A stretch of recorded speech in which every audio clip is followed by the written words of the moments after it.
Raphinha, Lopez, লেভানদোভস্কির জোড়া গোলে বার্সেলোনার বড় জয়। দেখুন, আন্তর্জাতিক ফুটবল বিরতি শেষে পুনরায় মাঠে ফিরেছে লা লিগা। চতুর্থ ম্যাচ ডেতে ভ্যালেন্সিয়ার মুখোমুখি হয়েছিল বার্সেলোনা।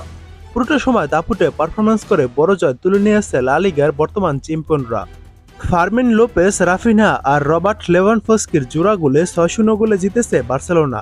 এর মাঝে 5টি গোলই এসেছে দ্বিতীয়ার্ধে। রোববার রাতে লা লিগার ম্যাচে বার্সেলোনার দাপটের চিত্র স্পষ্ট অনন্য পরিসংখ্যানেও। 72% সময় বল দখলে রেখে গোলের জন্য 24টি শট নিয়ে 10টি শট লক্ষ্যে রাখতে পারে বার্সেলোনা।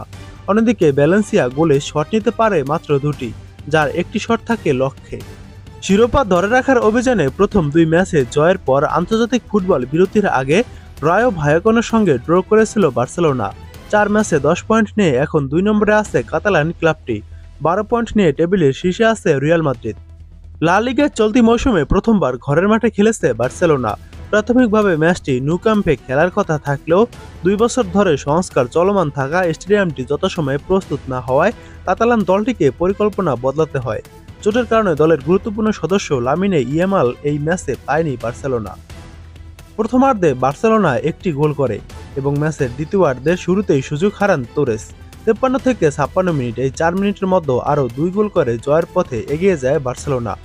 প্রথমে ব্যবধান দ্বিগুণ করেন দ্বিতীয়ার্ধের শুরুতে বদলি নামা রাফিনহা। রাশফোর্ডের ক্রস বক্সে পেয়ে কাছ থেকে স্লাইডে বল জালে পাঠান ব্রাজিলিয়ান এই ফরওয়ার্ড। গোলের একটু পর নিজের দ্বিতীয় গোল পান লোপেস। মার্কো কাসাদর পাস ধরে একটু এগিয়ে 25 গজ দূর থেকে বাঁ পায়ের বুলেট গতির শটে ঠিকানা খুঁজে নেন 22 বছর বয়সী এই ফুটবলার। 66 মিনিটে নিজের দ্বিতীয় গোল করে স্কোরলাইন 4-0 করেন রাফিনহা। চতুর্থের ক্রস বক্সে ভ্যালেন্সিয়ার এক ডিফেন্ডারের হাতে লাগার পর জোরাল হাফ বলিতে বল জালে পাঠান তিনি।